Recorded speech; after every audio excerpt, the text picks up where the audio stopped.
ngayon, kakabit kami ng TRD mud flaps.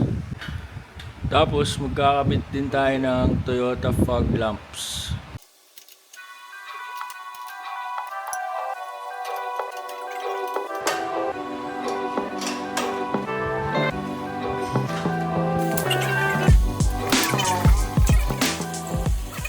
Nakabit na ni Papa tong fog lamp. Kulang na lang yan, wiring. Tapos kalasin na natin yung stock na mudguard.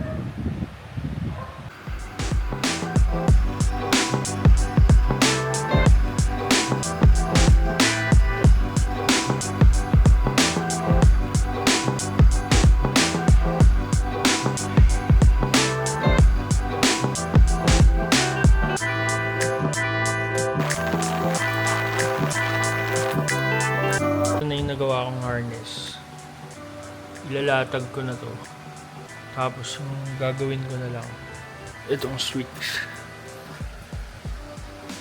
Ayan. Pero sa loob ko na gagawin to.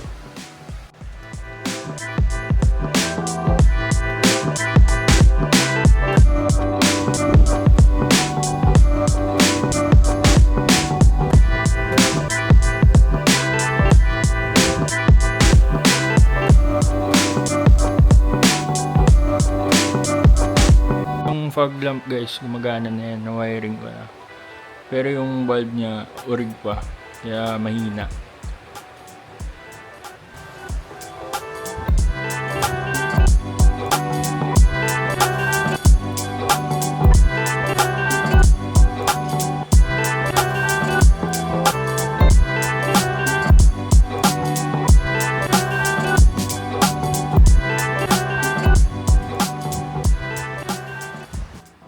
Shopee lang na switch to guys.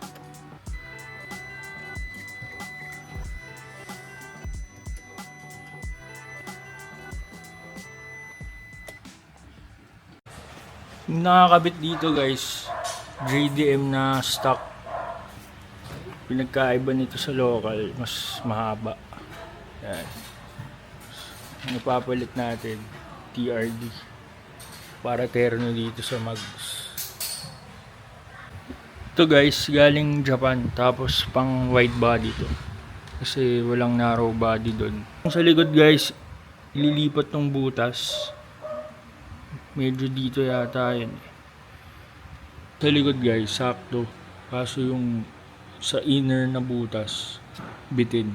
Kaya kailangan din doon ng bracket.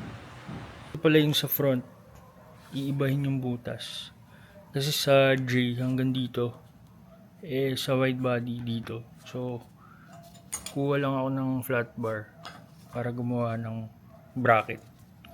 Pero itong dalawa pareho. Pag kinabit mo kasi yung mud flap dito, pasok naman siya pero nakabuka ka, nakaganon. Hindi siya pantay sa body. So, kailangan i-adjust yung butas ng mud flap or gumawa ng bracket. Tapos may isang butas pa dun sa loob. Hindi sakto dun sa butas ng mud flap.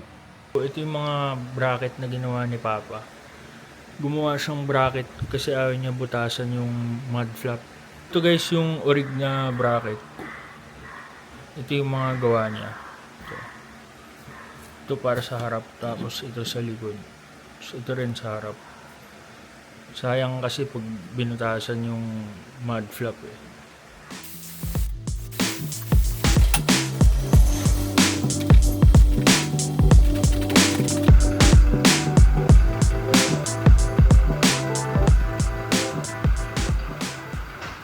Okay guys, so nakabit na. Yan yung bracket sa likod. Ayan. Tapos sa harap.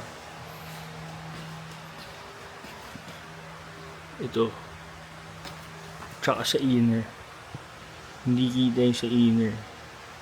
Pero yan, walang minodify na butas. Tapos ito gawa lang din to.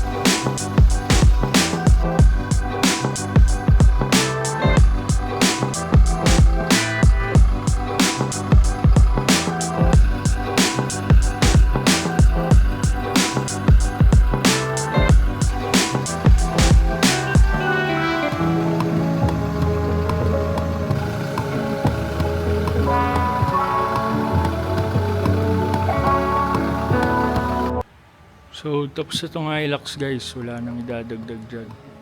Kulang na lang yan shocks kasi stock lahat ng suspension yan. Pwera na lang sa leaf spring. So, yun lang guys. Subscribe kayo. Marami pa tayong gagawin. May ganito pa.